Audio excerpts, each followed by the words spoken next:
Hello ladies and gentlemen, welcome back to my channel for Lost Moss. My name is For Money, and yet I've got another interesting topic for you today. Let's get straight into it. This is actually my second video for today, but right now I'm talking about fear. So this sensation of fear is probably the most potent in the human experience because it has prevented and prohibited the human potential since the beginning of time. So I don't know if you've watched the movie After Earth. There's a line that Will Smith said that really struck a nerve with me. Basically, he used fear as an abbreviation. So fear is false evidence appearing real. See, so basically today what I'm going to talk about are basically the mechanics that are involved in fear and how you can utilize these mechanisms to your advantage in a sense, and also to step back into the correct way of seeing in order to neutralize fear. So fear is born firstly from the conceptual self. So it is embedded in our DNA. It's part of our coding as human beings to survive. That is a natural inclination that we all share as organisms. The brain is also designed to ensure that we survive as well. Every single organism, there's an intricate system that is propelling your existence. So physiologically speaking, there is no problem with that. Your body needs the knowingness to ensure that it survives and takes care of you as a consciousness.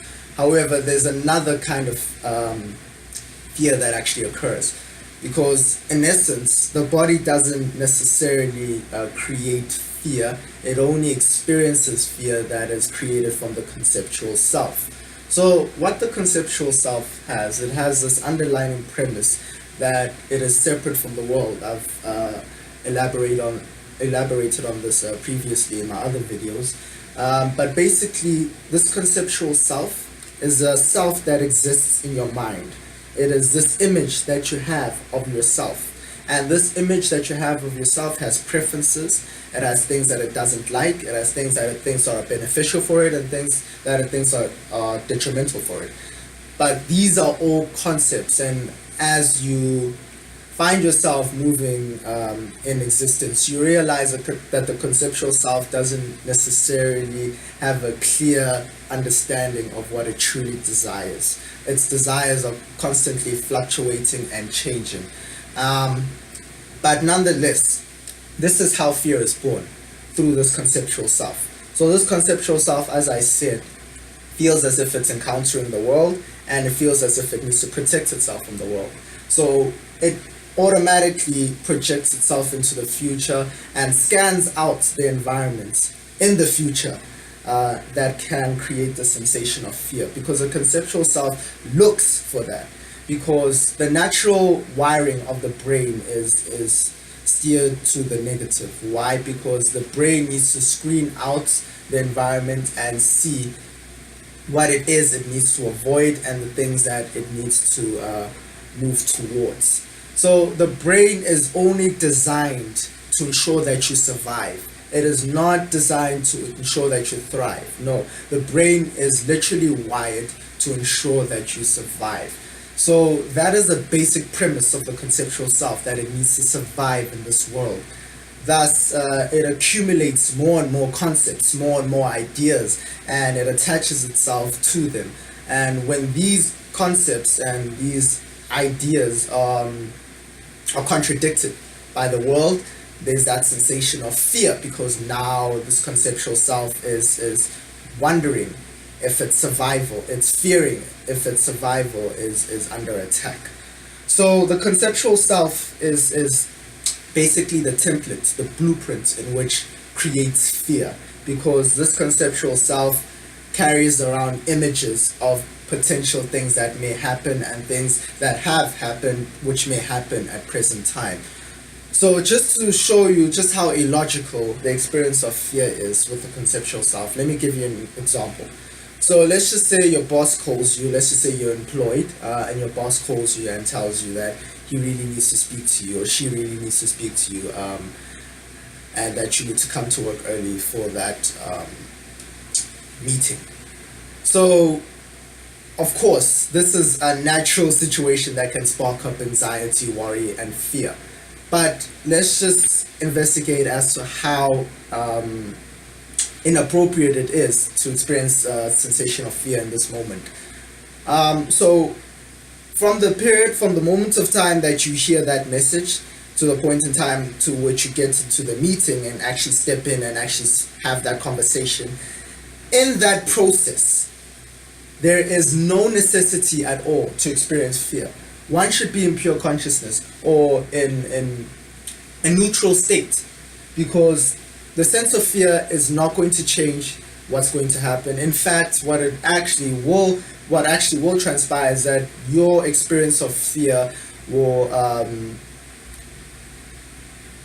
actually decrease your level of awareness and your potency and your level of cognition, and your feelings won't necessarily be controlled.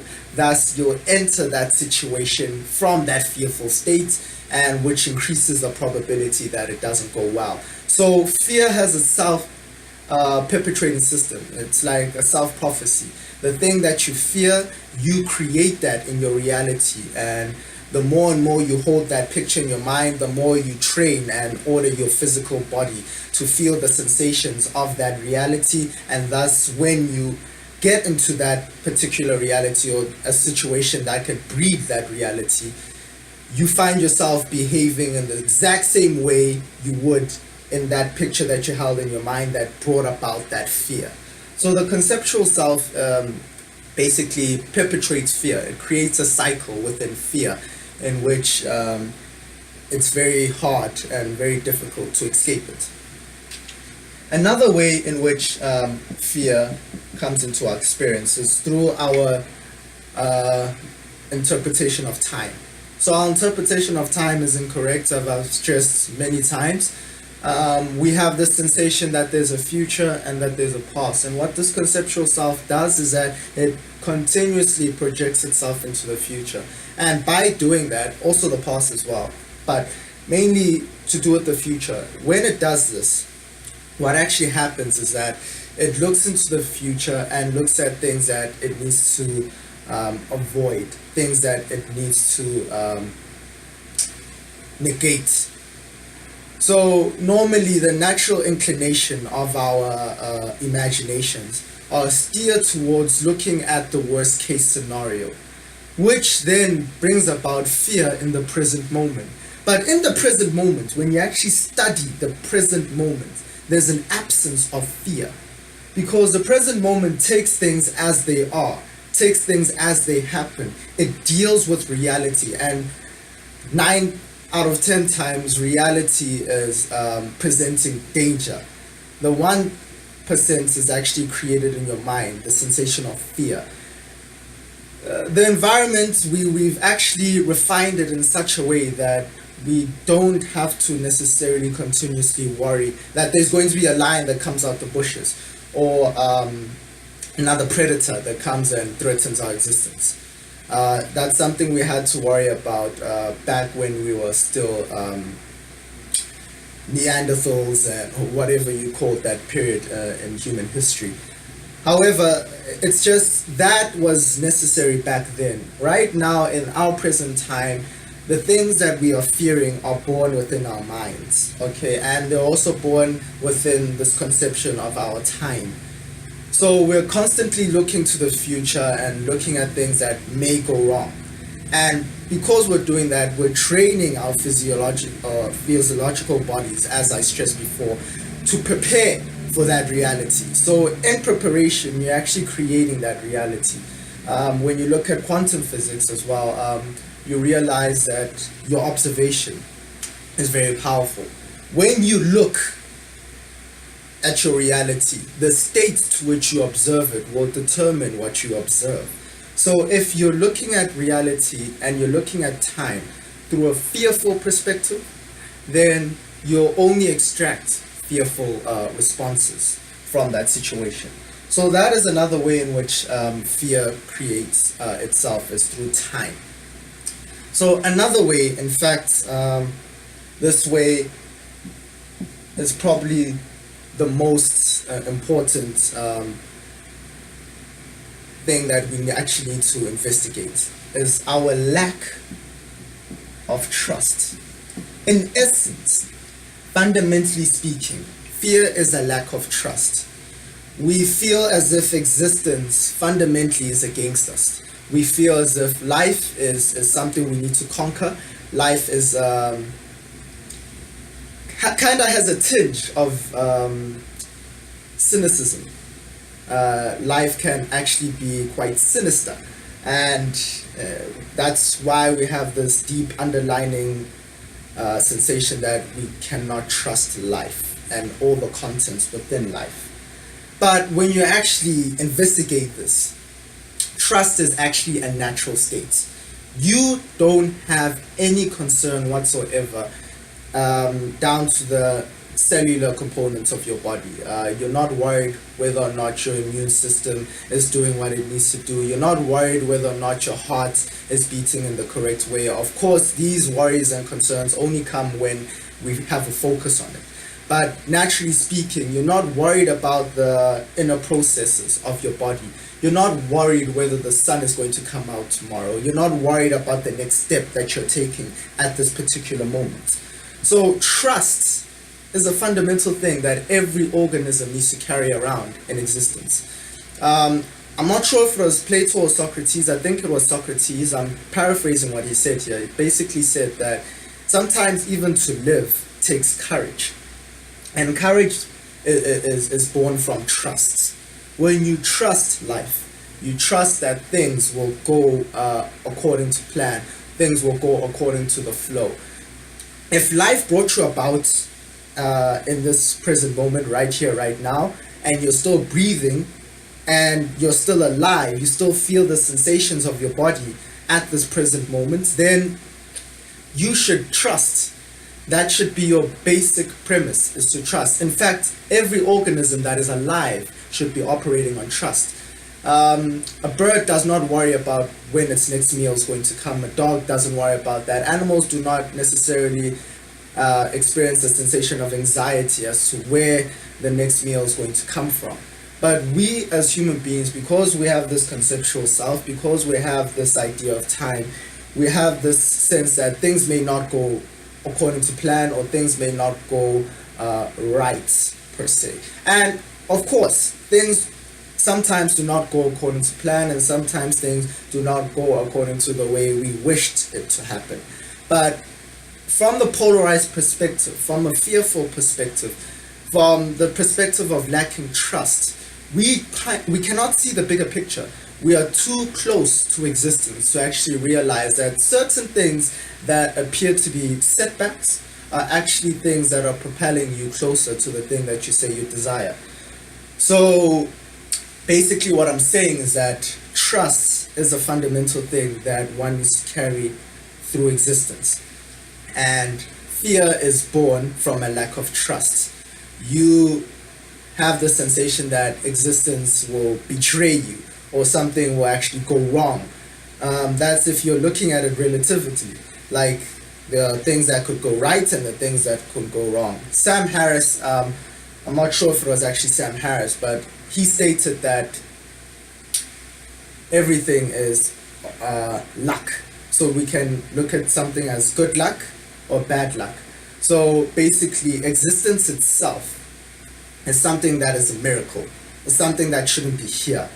We shouldn't be here if you actually look at the probabilities of every single event, every single cellular, molecular form, every single thing had to happen with a level of precision that is close to impossible to achieve. But here we are in existence. Existence is probably the most improbable thing to actually transpire, but yet here it is. So if we are here, if you are in present time here, you have every reason to trust that existence will support you. So basically, the conceptual self is the reason as to why we fear, because we have this fundamental illusion that we are separate from the world, and thus we need to find every single means in order to protect not only the physical body, but the conceptual self itself as well. And then this purview of time in which we're constantly going back and forth like a pendulum swing from the past experience, looking at things that actually happened that were not beneficial for us, and worrying if that's actually going to happen in this present moment. And we look at the future as well, and we look at potential scenarios that could actually not be good for us, and then we bring that into the present moment and further perpetuate reasons to fear. So basically, fear stems from a lack of trust, as you can see and observe, that we human beings have this fundamental premise that you cannot trust life, and you cannot trust the flow, you cannot trust the unraveling. Okay, so the way you trust life is the way you trust the intricate things that are happening day to day. You trust the fact that you're going to wake up in the morning. You trust that your breathing is going to take care of itself even when you're not conscious of it. That level of trust you need to bring forth in everything that you say you desire, everything that you would like to experience in your reality, with a sensation where fear is no longer there. And also, another way to neutralize fear is pure consciousness. Within pure consciousness, there is no fear. Fear is bred, it is created from concepts, from time, things that do not necessarily exist when you probe into it as deep as possible. So when you get yourself into the field of pure consciousness, your absence of concepts, your absence of ideas, and your absence of interpretation, you're just purely in the present moment, objectively witnessing your existence. And thus, in that kind of space, fear cannot exist. The moment will show you, will demonstrate to you what you need to deal with at hand. And what you need to deal with at hand will not be the experience of fear that ensures that you deal with that situation. There'll be myriads of feelings that you'll feel. Of course, one is adrenaline, in that you'll be able to deal with things that are dangerous in your environment, which doesn't necessarily happen a lot, but we have a large spectrum of experience as human beings. Some of us have lives that we don't necessarily experience danger, and other people have the type of lives that have danger on a continuous basis. But even in their case, down to us as well that have normal mundane lives, we shouldn't fear, because fear is bred out of concepts. You deal with the present moment as it is and with what it presents to you, and then from that point, then you can move about in existence constantly alert and constantly aware, but never in the experience of fear, because fear immobilizes your body, it restricts your immune function, it restricts cognition, and actually it limits your purview of reality, and it locks you down into that particular thing that you are feeling, that sensation that is creating fear, and you experience that as the only reality, the only thing that there is. But as soon as you break away from fear, you realize just how vast this universe is, just how vast experience is, that you needn't have the sensation of fear, that life itself gives you reasons on a day-to-day basis that you should trust it. So thank you very much for listening to my video, and please do subscribe. I'm going to end it off as I always end it off. So those who seek, seek no more, for in the present we find it all. Thank you very much, guys.